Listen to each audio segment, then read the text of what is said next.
Most women have their metabolic parking brake on. Constipation, hair loss, mood swings that come out of nowhere, and you skip breakfast. Not because you're disciplined, but because you're genuinely not hungry in the morning. That last one isn't a preference. That's a symptom. Here's the first test. And you don't need a doctor, a lab, or an appointment to run it. You need a thermometer, and you need to do it tomorrow morning before your feet hit the floor. Because blood work tells you if the hormone is present. It doesn't tell you whether that hormone is actually doing its job. Those are two completely different questions, and almost nobody is asking the second one. Get an oral thermometer. Put it on the nightstand tonight. Tomorrow morning, before you sit up, before you stand, before your feet touch the floor, take your waking body temperature.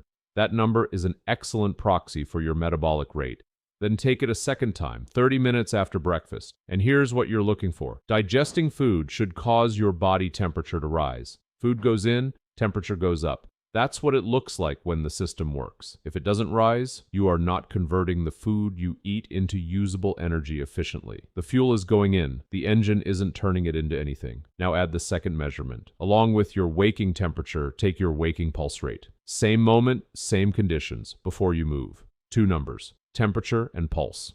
That's the whole test. And depending on how those two numbers land, you get one of two completely different pictures of two completely different problems. Low temperature plus low pulse. That's an underactive metabolism without strong compensation. This pattern suggests lower overall metabolic activity without a strong sympathetic compensation behind it. This is the person who feels cold, sluggish, tired, constipated, mentally slow, physically flat. Everything is just turned down. The system isn't fighting. It has settled into low power mode and stayed there. Now the second pattern, low temperature plus high pulse. That's an underactive metabolism being propped up by stress hormones. This is the body trying to compensate for reduced energy availability or for metabolic stress by increasing sympathetic drive. Catecholamines, adrenaline, increase heart rate and cardiovascular drive, which produces something that sounds like a contradiction until you understand the mechanism. This person can feel cold and exhausted at the same time as having a relatively elevated resting pulse. Cold, wiped out, and their heart is going faster than it should be while they sit still. Same low temperature. Two entirely different things happening underneath it, and you cannot tell them apart without the pulse. To understand why temperature reads metabolism at all, you have to know what your active thyroid hormone actually does when it arrives.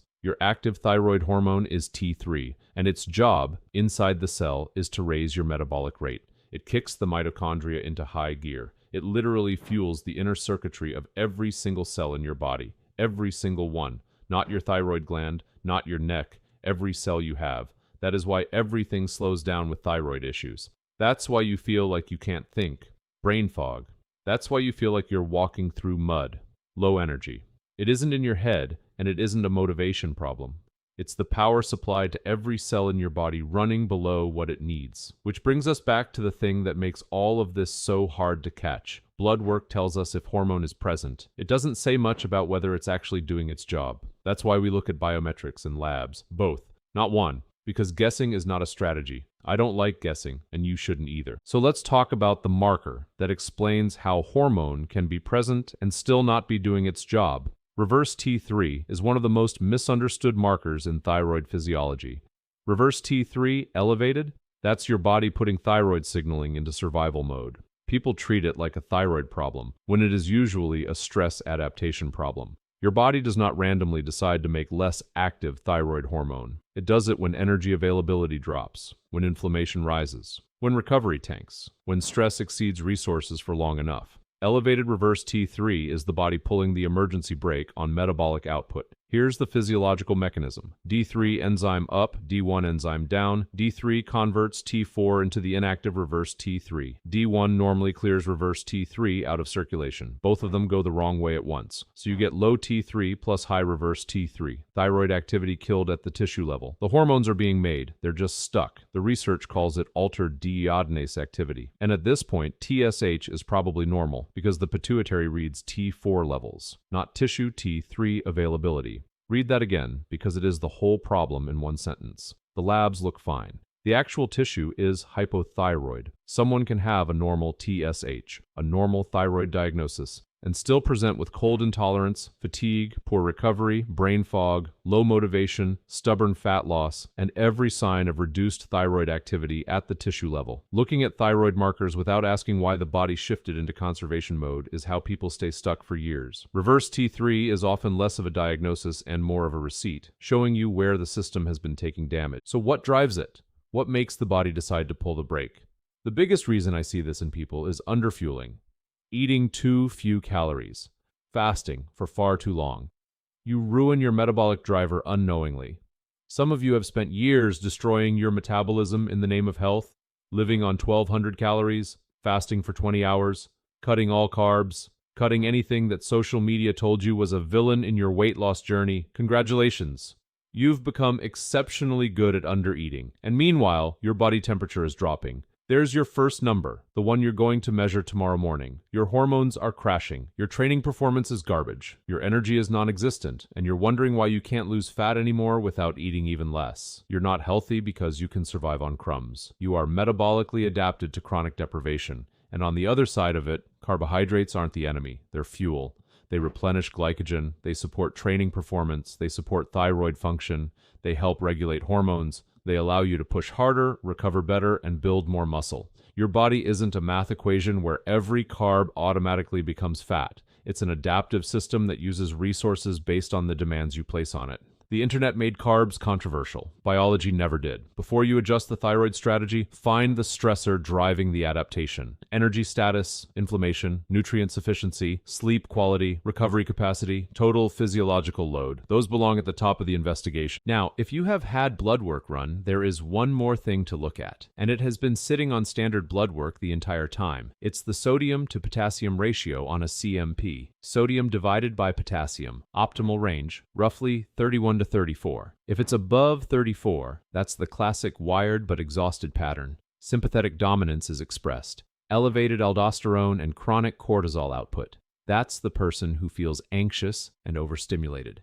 exhausted at night but can't relax, crashes mid-afternoon, and slowly loses proper thyroid conversion despite normal labs. If it's below 31, completely different story. That's the burnout pattern. Adrenal insufficiency tendencies, low resilience, low blood pressure, dizziness when standing, salt cravings, morning fatigue where it feels impossible to even start the day. These are the people dragging themselves through life on caffeine and sheer willpower. The body doesn't just magically convert T4 into active-free T3 efficiently under chronic stress. Elevated cortisol shifts conversion toward reverse T3, the metabolically inactive form that basically acts like a brake pedal. So someone can technically produce enough thyroid hormone on paper while functionally running like their metabolism is stuck in low power mode. This is why staring at TSH alone is one of the most incomplete ways to assess someone's health. And none of this arrives by itself. When your stress, nutrition, sleep, and recovery aren't dialed in, your hormones start compensating. At first, the body adapts.